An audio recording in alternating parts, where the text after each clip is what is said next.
peppy, isn't it? You know what I mean? Yeah, I like it. I like it. It is catchy. It is, yeah, we try, we try. How you going, guys, and welcome back to another episode of What Do You Do for a Cross. With us today, we have a lovely occupational therapist. Hello. Welcome. Thank you for having me. Thank you so much for giving up your time. It's a Friday night. Very much appreciate your time. You're so I know welcome. it's been a long week, but we're leading into the long weekend, so fingers Exactly. crossed, more breaks. Yes. In good fashion, we'll jump right into our first five. Can I ask you key attributes? What's some key attributes that someone should be or should have to be a good occupational therapist? Yep. So I think the first one that comes to mind is a caring and compassionate person. I feel like anybody working in health would relate to that. So caring, compassionate, I think motivated and driven for positive outcomes as well. And non-judgmental is another one that comes to mind. Yeah. I would guess to say you're working with quite a lot of vulnerable people. You know, you're working with someone that does need an OT, so I'm guessing either they've got an injury or condition or something along those lines that can be quite delicate and sensitive. Yeah, absolutely. And that can look different depending on the different settings that you're in. So with occupational therapy, we can do such a spectrum of the lifespan from, pediatrics to elderly and end of life. So I hadn't thought about that. Wow. yeah, so those delicacies can vary and change. When you're in pediatrics, which is not my area of specialty, you're having to be really mindful around, parents and discussing, possible limitations or areas in their child's development that might not be where they should be at that age. And so that can be tricky from multiple fronts. And then, as you're working through the lifespan and getting into the elderly years, it can change from, like a dignity and an independence, which everyone, always strives to have and to maintain. Yeah, I guess that's where that compassion's really important, because you are having, I would only guess, some of the really tricky conversations. Either you've got maybe a caring partner or carer, or, like you said, a parent that tricky. Okay. Yeah, family dynamics can also, come into play at any stage. But yeah, certainly, especially when you're talking the area that I work, which is in community, and there's with predominantly elderly, and there's the next, steps of like residential care, and there's lots of mixed feelings in families around taking that step and the readiness for it. So again, lots of gentle conversations, but sometimes some hard truths and realizations as well. I mean, I would very much admire you having to have those conversations. You are there as a professional, which, is for obviously an important reason. Yeah, you're really doing a disservice by sometimes skirting around things, but it has to be delicately and professionally handled. Yeah. So yeah, did you have a specific amount of attributes? I'm trying to think, did I cover as many, or you just said what? Absolutely, whatever you think is the real priority, and I can definitely understand why you said, compassion is definitely up there. If there's any more that pop into your mind throughout the recording, absolutely fine. Can I ask pros and cons? What's some general pros and cons to being an OT? And it's obviously very open. It's just your opinion.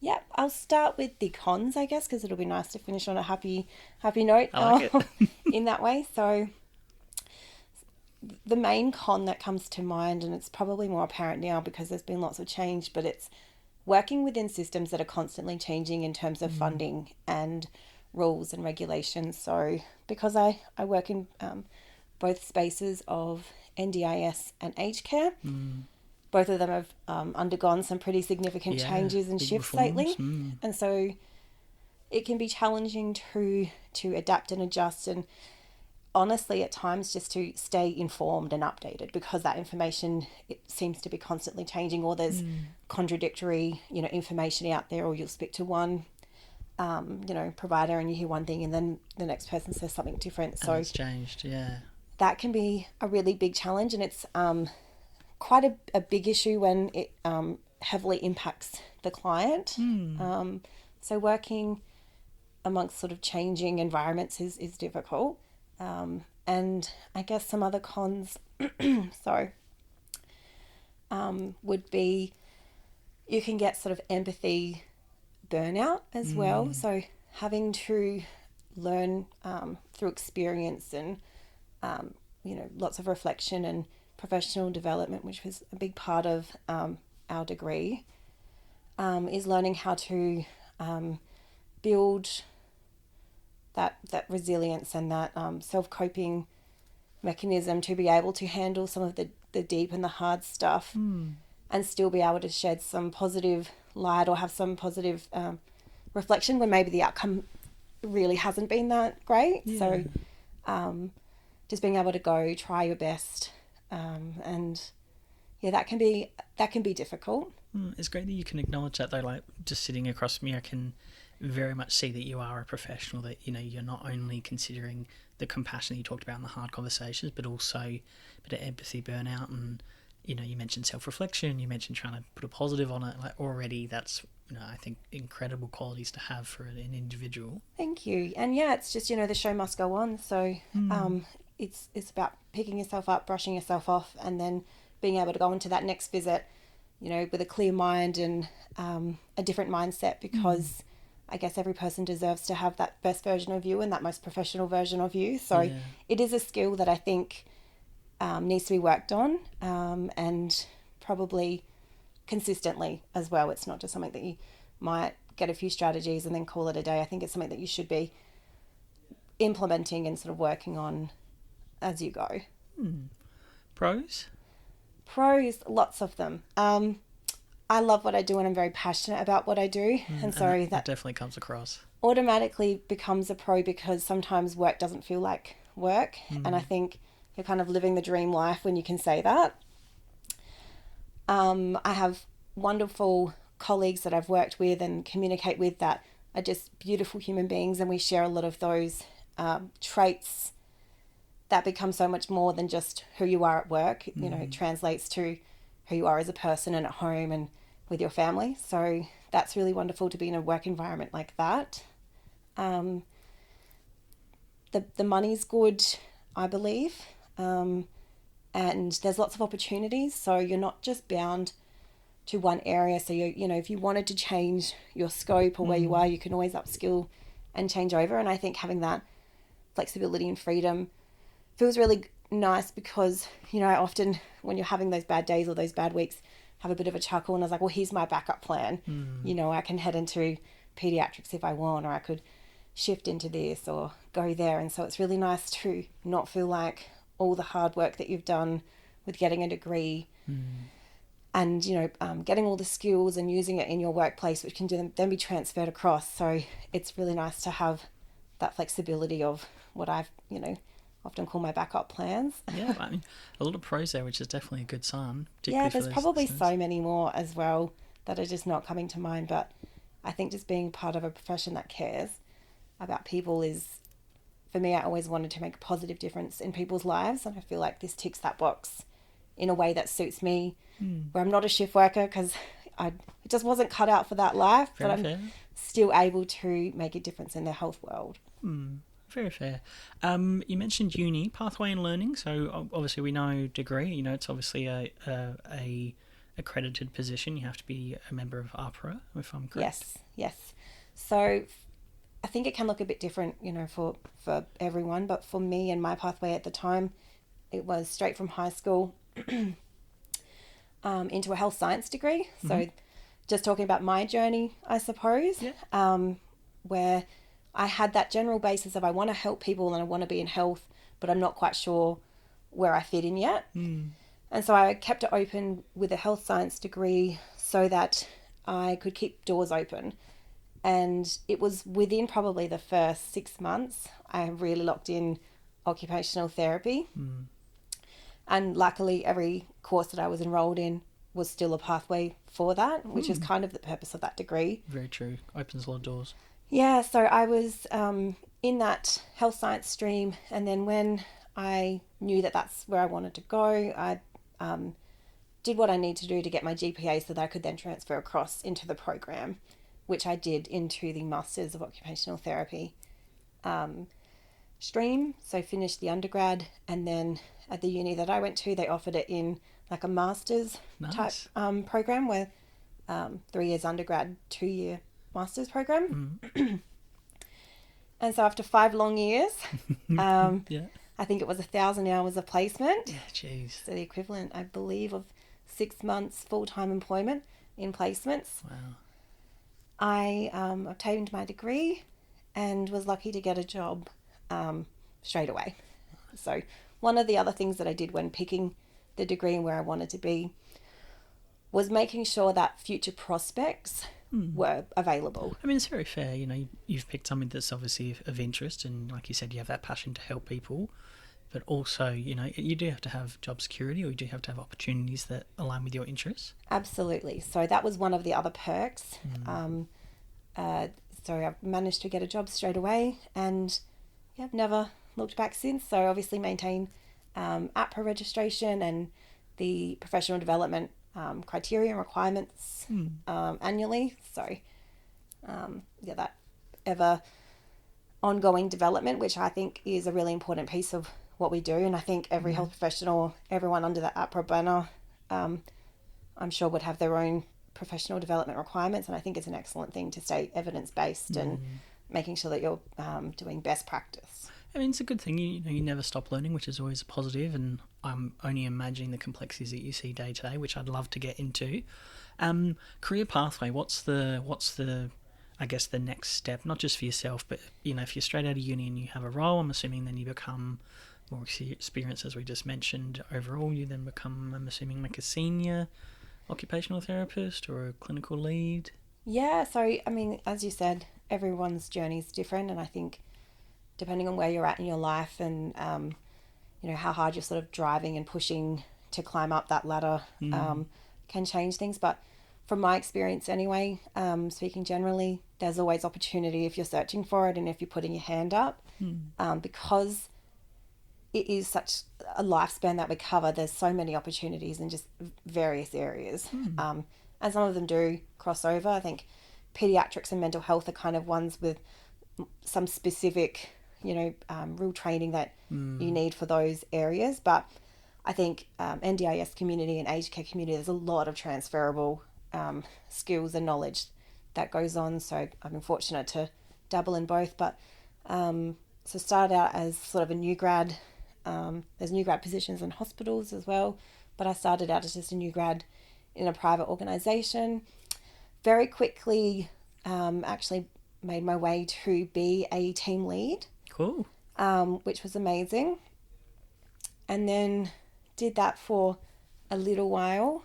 And I guess at that same time that I was really pushing and being responsible for a team and having those extra duties on top of the clinical workload that you do, I also was afforded some other opportunities with subcontracting. Ah, handy. Which led me to establish and develop other skills that have then led me to where I am today of being able to start my own company and business. Very fair. I definitely want to get into that. I will sheepishly admit that I did mention to a few people that I was meeting with an occupational therapist, and particularly a young woman who's started her own business. And I had a lot of people want me to ask you some specific questions because, one, it's incredibly impressive, and I think people really want to know that. So we'll get to that because that's you know, that's obviously a very impressive thing. We want to make sure we get to it. So the big one that everyone loves to know is salary range. What kind of coin or cheddar are we talking? And you can definitely give a range if you don't want to give specifics. Yeah, well, I guess it depends on where you're at in your journey. So I think as a new grad, I'm just trying to think what I've seen advertised recently. I think it can be anywhere between sort of 72, 75 up to 90 I've seen. Good money, yeah. Particularly straight out of uni. Yeah. Again, various roles, rural, suburban as well. So there's such a spectrum there. But my range is around 110 to 150. That's what I choose to give myself. Very good money. The company obviously makes more. A lot of it stays within the company. Part of it goes out to subcontractors that I now have. So that's the way that sort of my business model is at the moment and is working for the current situation. So you never know sort of where the future will take us, but that's where it all stands right now. Very fair. That's our first five or fast five done. So pressure's off. The rest is just you having a yarn. I'd love to get your gauge on. I noticed this quite a lot when I was working in mental health, that particularly when I'd enter a room, I'd enter a patient's home, residence, whatever it was, that I'd instantly sort of start assessing things and whatnot depending on the client.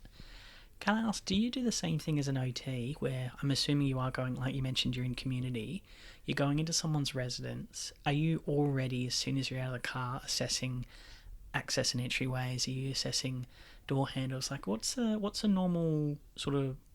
Yeah, I think you subconsciously do start doing that, but you're also in that first instance and sort of snapshot of time, you're doing your own risk assessment for yourself. So usually there is a bit of pre-planning for that before you even, enter the premises, but still kind of scoping that out when you first get there. So there's kind of a two-prong reason for that. But then as soon as you make that, assessment and deem it's fine and clear, and it's sort of heading towards the front door and knocking, you are kind of looking around at the front door and already, assessing other steps. Are there any magnetic door catches in situ, any trip risks or things that are sort of standing out at the moment. You make a mental note to come back to that at some point. Very fair. I'd be curious to get your gauge on, having speaking to you for, I think it looks like 15, 16 minutes. You're wonderful to chat to. Oh, thank you. I don't think you would have a problem with this, and I'm just asking purely for the listeners. When you are entering someone's residence or home, I'm guessing you need to build rapport really quickly, similar to almost first responders, where often you're dealing with individuals that probably are quite vulnerable, or it might be around a sensitive topic like you mentioned. How are you building that rapport really quickly? I think there's probably a couple of answers to this too. I think me as a person in general, I've always been told that I'm really approachable and personable. So probably thank my upbringing for that, and parents for instilling confidence and being respectful. But I also think it's just, I try not to make too many preconceived sort of judgments before I go in. So, a lot of the time I'll have a lot of information already and I try and just read what I need to read and then really let the person tell their story, and then compare that, I guess, to what I'm seeing visually, and trying to, where possible and where the client or the individual agrees, get that collateral information from loved ones who might see it from a different perspective, and then kind of find that middle ground, or be able to be that person that can help mediate, I guess, where there could be a differing of opinions and opinions and sort of reviews of things, what they're seeing. Because they might have, the client you're assessing might have some, maybe it's an older gentleman who's a bit proud. Yeah. And I'm guessing his partner might be like, no, he really does struggle with that, even though he said he's fine with it. Yeah. Something like that. Exactly. And so navigating those waters and having a laugh and having a joke, finding common ground. If I'm walking in and there's someone that shares the same heritage, making that really known.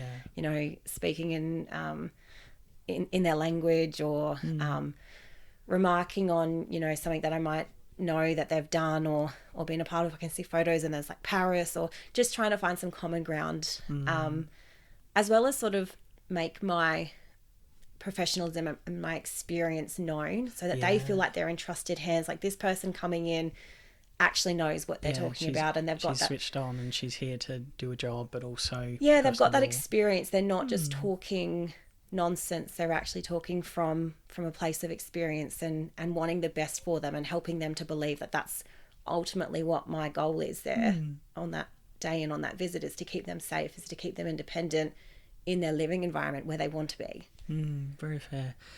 I do ask, I apologise in advance for this question because it's extremely open, which I don't think is ever fair, but I do ask it for a lot of guests because it can really explain quite a lot to the listeners. What does a typical day look like? And sometimes I even say, maybe what's a typical week look like? Because I'm assuming your schedule would be very flexible in regards to no days probably the same, which is probably a huge appeal. Yeah, so for me, being a mum as well to a young toddler, I guess going back to pros quickly, is that I do have a lot of flexibility, and the OT profession for women in particular, that was another thing I looked into. It's a woman dominant profession, and so lots of I guess understanding around working restrictions with school pickups, drop off, childcare, sicknesses, etc. So just a sort of side note to that. Definitely a pro that we should mention. Absolutely. A huge thing these days. People need to have not just work-life balance, but work needs to work around yourself sometimes as well. Exactly. So it was really nice to know that was already sort of the benchmark of that profession going in. But I guess a general week for me, because a week would probably be easier, given that there is so much flexibility. So I try to designate report writing days, because I find if I don't do that, things kind of get out of hand and spiral down. So I found that I do some visit days and I'll do some report writing days. And so a visit can be, obviously you're on the road, it's community based, my role. So it's going to, 3-4 different homes, and they could be for various reasons. So it could be, full home safety assessments, or it could just be a quick pop in to review a piece of equipment that I've previously assessed, and now I'm just making sure it's set up correctly. Home modifications, they can be minor or significant. So what I do in a day can vary. But yeah, so driving around, nice to be integrated in the community as well. So you're not just locked into an office all the time. Very true.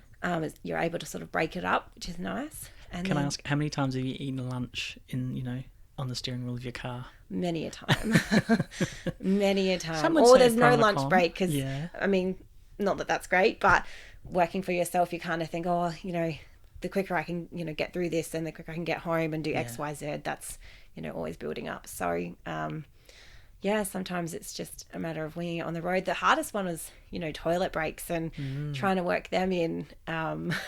So especially when I was pregnant and working, it's a challenge because you don't have that office that you can just necessarily quickly duck to. use Very the fair. amenities. I would hope most clients or patients would be, open to using their bathroom, just given that I'm you're sure there they would and, be, and I think you're a professional.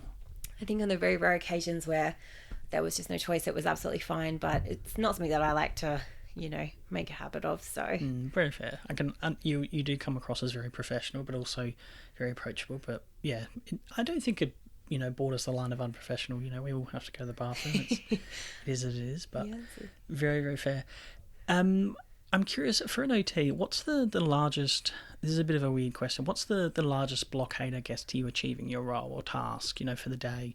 Because my guess is that something would, a lot of things would pop up that probably, that might not have been discussed, or you're there for a follow-up and someone says, oh, but this is now bothering me, or I don't like this particular equipment, or I'm having a problem with this, and I suppose it comes down to risk assessment, because at the end of the day we are working within funding schemes, and I'm usually there because I've been referred by a provider.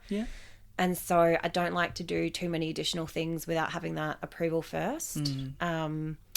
In saying that, though, if there is that immediate safety risk, I'll often there and then get on the phone to the provider and double check, hey, this is an issue, do you mind if I take a little bit of extra time and address it now, or can I follow it up with maybe some urgent hire equipment or something like that. So I'd like to keep that communication open between provider, but also feel like I'm doing my job in terms of identifying risk. But if the risk is low but it's still a need, I'll tend to say, I can see this now, I can report what I've seen, but we're going to need a follow-up appointment to address X, Y, Z, or to do a trial, and I need to have approval for that.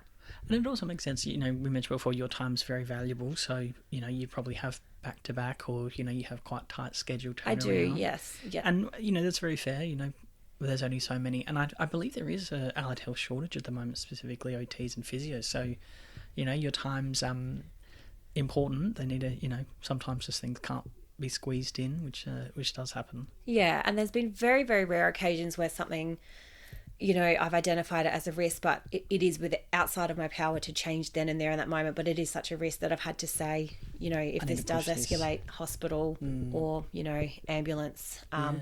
Not often does that happen, but that is also your other backup that you can recommend, where needed. So you're not just literally leaving that person without any options. You're giving them some escalation strategies if things go downhill.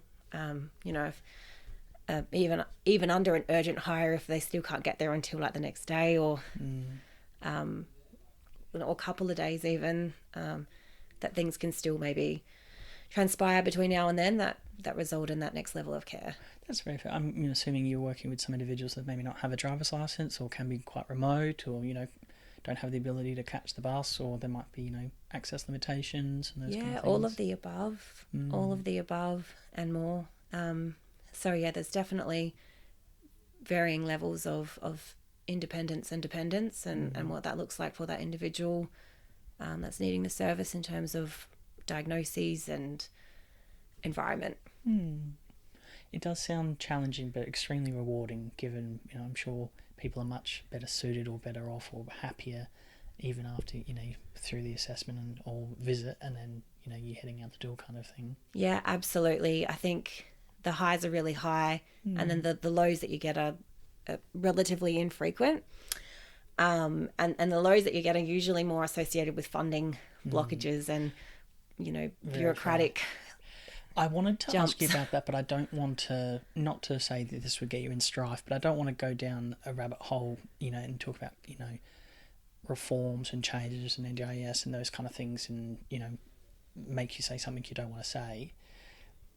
Do you want to chat about it, or shall we move on?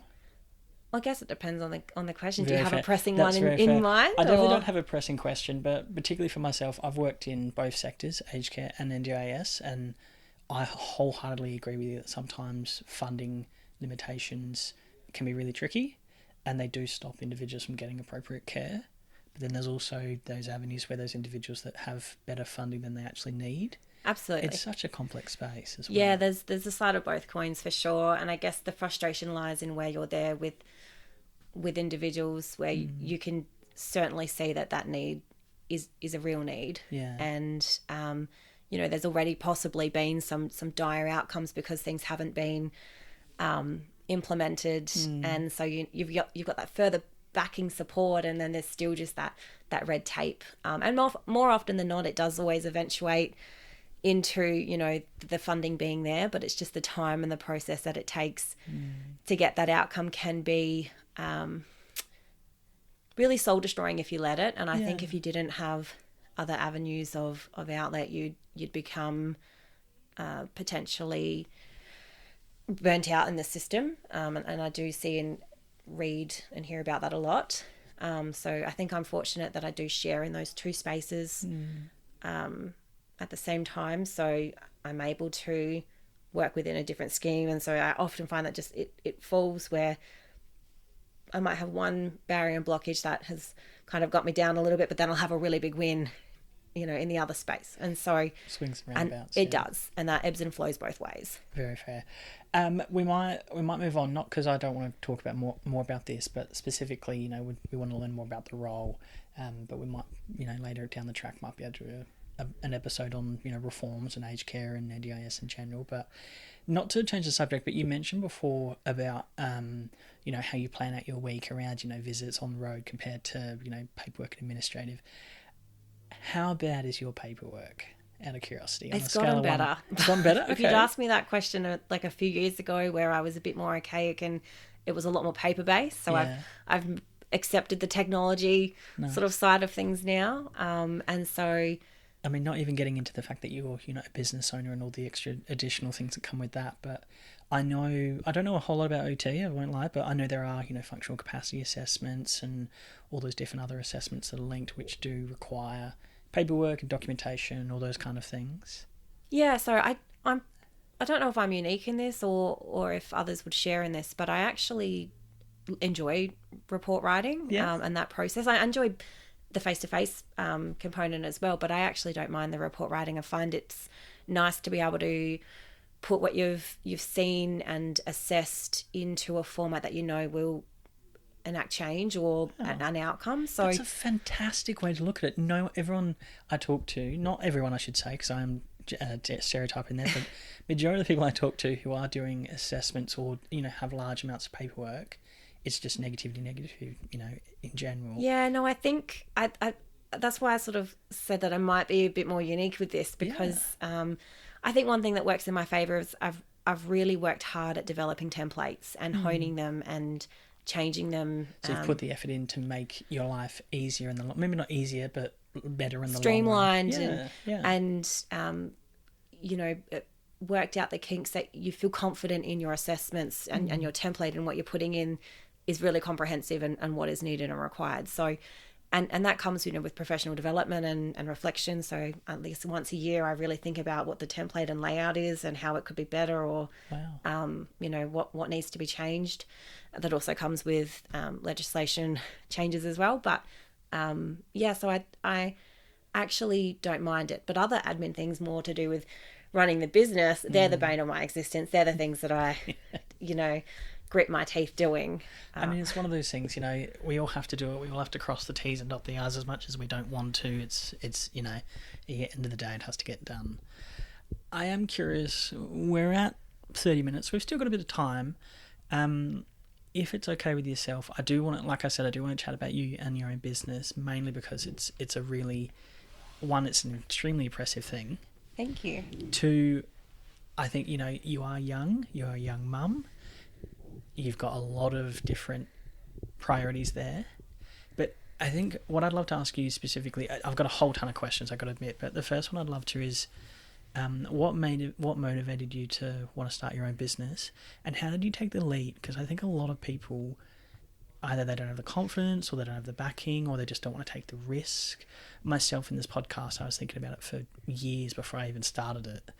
What made you do the jump? Because it's an incredible, outcome and experience, and very impressive. I think I'd be lying if I said there wasn't a little bit of sort of luck involved and a little bit of that, who type thing. So I was really lucky that, well, number one, I'll say that my personal attributes are I give 110% at everything I do, and mediocre is never good enough. It needs to be always at a top standard level. And so I think having that sort of drive and that mindset already sets you up for being a success in sort of whatever avenue you decide to take in life, whether it's just going up sort of the corporate ladder or whether it's heading sideways and starting your own. But I was really lucky that a contact that I had reached out with a subcontracting opportunity. Nice. And I guess a belief, because they knew who I was, so a belief in me. Well, I mean, they know that you're operating at 110% and that you give it your all and all those kind of things. So And obviously you're attracting something there and you're doing something right.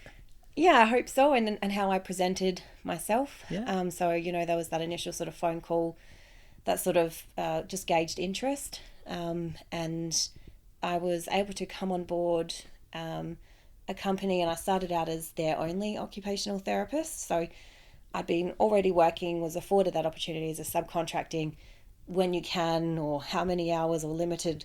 They just didn't care at that time. So again, that worked in my favour of it being able to be super flexible around what I was already doing and my commitments.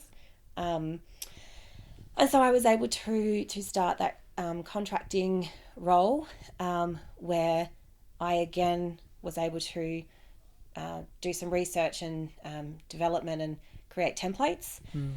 And so I did that, and then I was afforded a different opportunity with a different subcontracting role in a different area. So I was then able to use those transferable skills and sort of start the whole thing again with different templates again, but I guess using the same process. Yeah.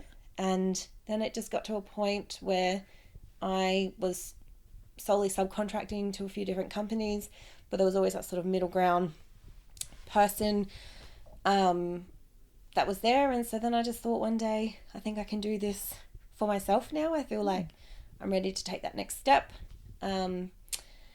And so again, I was just lucky to have a couple of contacts that I could reach out to and kind of get that foot in the door for myself. So I mean, I definitely acknowledge the it's not what you know, it's who you know. That's a very common just thing. being able to network yourself and sort of promote yourself. We hear that across all industries, and absolutely fine. But like you're talking about all the additional things that you've had to do, the templates, when you've gone from the first opportunity of subcontracting to the second, where you've had to change things again, all that additional work. I'm very much guessing there might have been some late nights and early starts, and you know, reviewing something. Yeah. Lots of that. Lots of additional time, lots of extra professional development that you're investing in yourself. So not just time sort of doing the groundwork, but then also setting yourself up for having the most knowledge that you can in that area, and making sure it's up to date, and then making changes as you need to with templates. Kind of touched on that earlier, but and you're already in an industry where you have to keep up to date, exactly. Not just reforms and changes and such, but I'm assuming different practices that align with OT and for sure. all those kind of things. It sounds like you keep busy, to say the least. Yeah. Very fair. Bit of a loaded and cheesy question here, but if there's a listener out there who's thinking of starting their own business, whether it's an OT or not, would you give them any advice? Absolutely. So certainly take on board things that you've heard today. So, personality traits, I think it has to fit within who you are as a person. So I think, if that aligns with you and it speaks to you, then go for it. Have faith in yourself, promote yourself.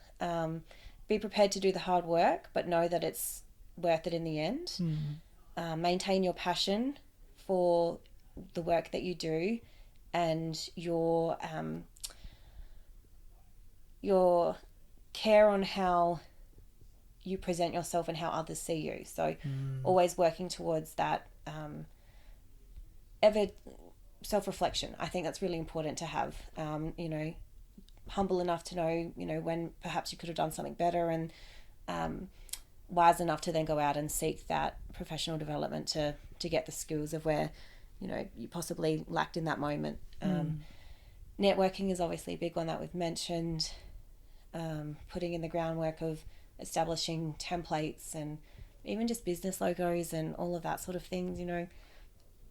What will make your business stand out against others. Knowing your strengths as well, and even your limitations, I think is really important.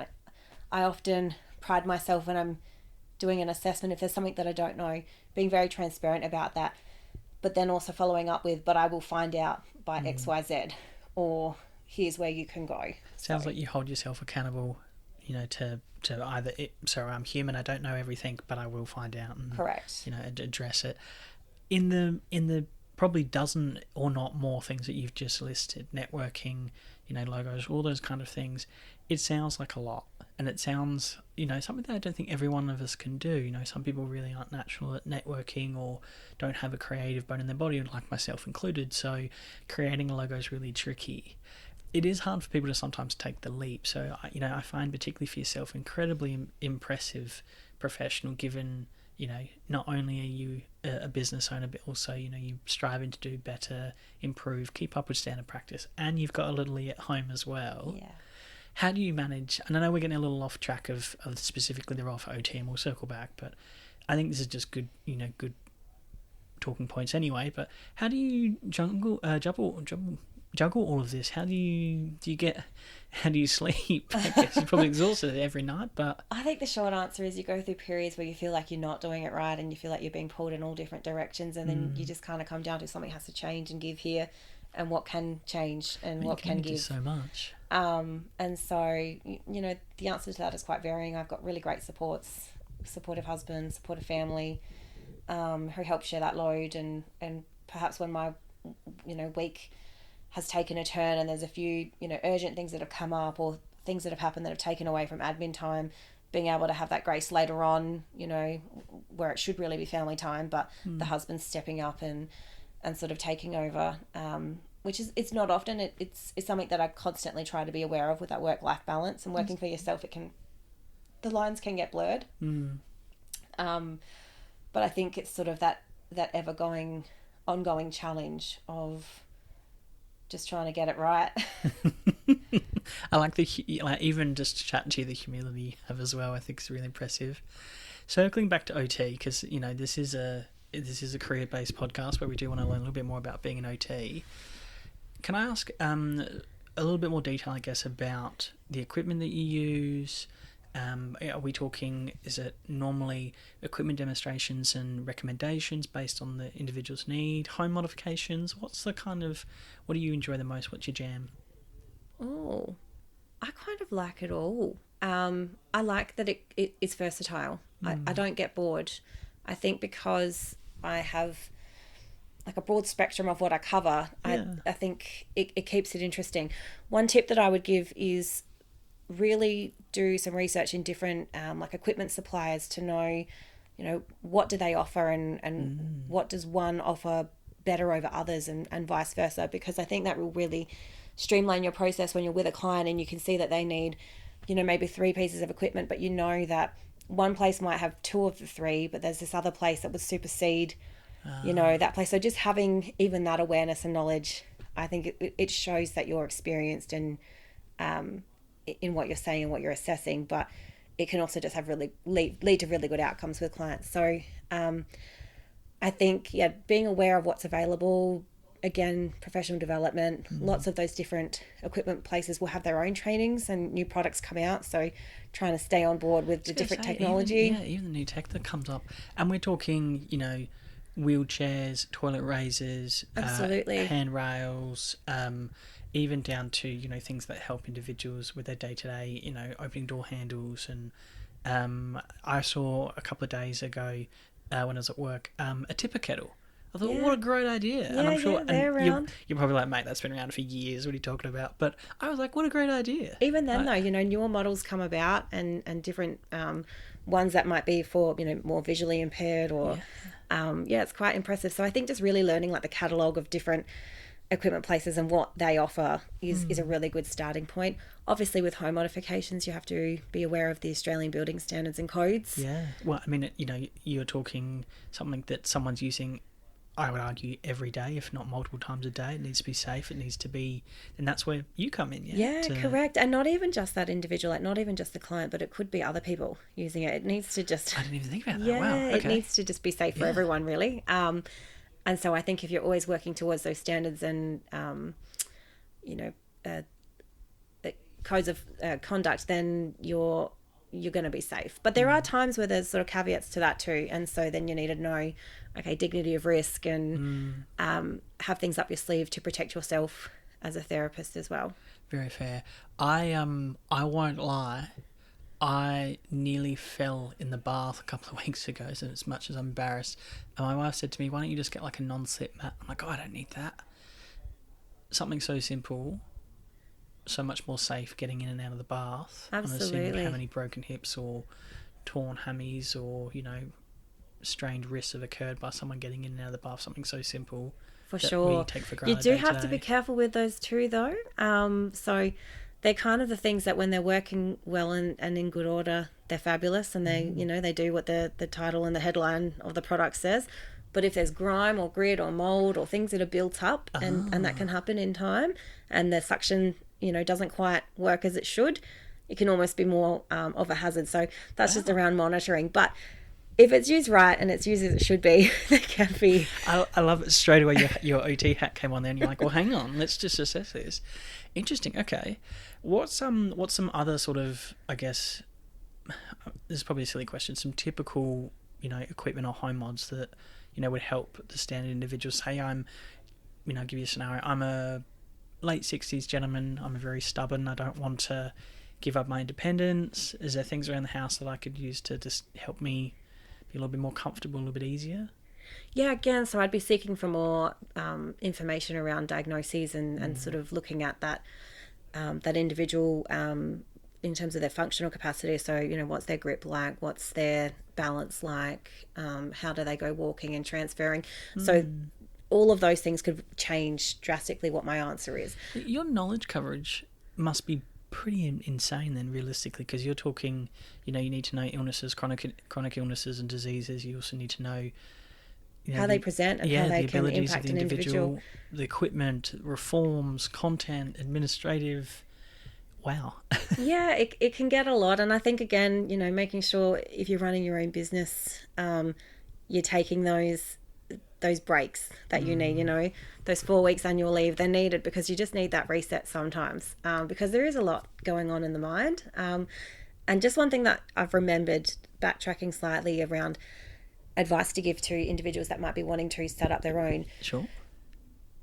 It didn't happen overnight for me. So whilst I'm still young, I was very driven from the get-go. From, the moment that I could, I was really hitting the ground running. But it still did take years before I got to the point of going out on my own. And so don't be discouraged. Keep working at it. If you're passionate enough and you're confident enough in your skill set and output of work that you do, others will see that and the work will come. But yes, going back to things, so, typical things that I see in the home would be quite often, electric recliners being one with the razor feature, in line with electric beds, ramps, I love a magnetic door catch. I think they're wonderful. When I think of, elderly people or people with reduced balance holding their shopping and trying to navigate, trying to get through the door, and there's a pup walking at the feet, sticks, and or yeah, with the door banging shut. I think they're an excellent invention. I love grab rails. Anywhere that they're needed, so it could be at entrances, bathroom, shower. I think they're a really good way of... It's quite important, this stuff as well. Sorry to interrupt you. No, that's fine. This is helping an individual maintain their independence, potentially staying at home for longer, keeping them out of the healthcare system, out of hospital, out of retirement villages and all those kind of things. I mean, I know for myself, I'm going to be such a stubborn old grump because I am already. I'll never want to leave. For those individuals, one of my sort of go-to spills is that I like to, and this is what I say to them, I like to work from a preventative approach. So I want to get to you and put in these recommendations, and what I'm seeing are the risks and, in all honesty, the highly likely outcomes, so that you don't break your hip. Because these are the known consequences if you do break your hip, and this is what I have seen in my clinical experience, and I want to prevent that from even happening, because I want to keep you safe and as independent as you are now, so that your quality of life is as optimal as it can be. Yeah. And sometimes that's enough to get through to the individuals that might have been a bit hesitant of change, because it kind of makes sense. We want to stop this from happening. We don't want to address it once it's happened. Yeah, it's too late. And you've already had very that decline. proactive rather than reactive. That's the way that I like to work. Very fair. We are at time. That has gone very, very quickly. Lovely chatting with you. Thank you so much for your time. Thank you so much for being the wonderful health professional that you are, and being very open and honest. And yeah, I'm sure we'll get a few questions about specifics to do with business and being a young mum and how you manage it all and all those kind of things. So hopefully one day we can get you back for an episode 2 and even promote your business if we're feeling comfortable to do so. But thank you so much. Thank you for having me. Much appreciated. Thank you. Bye.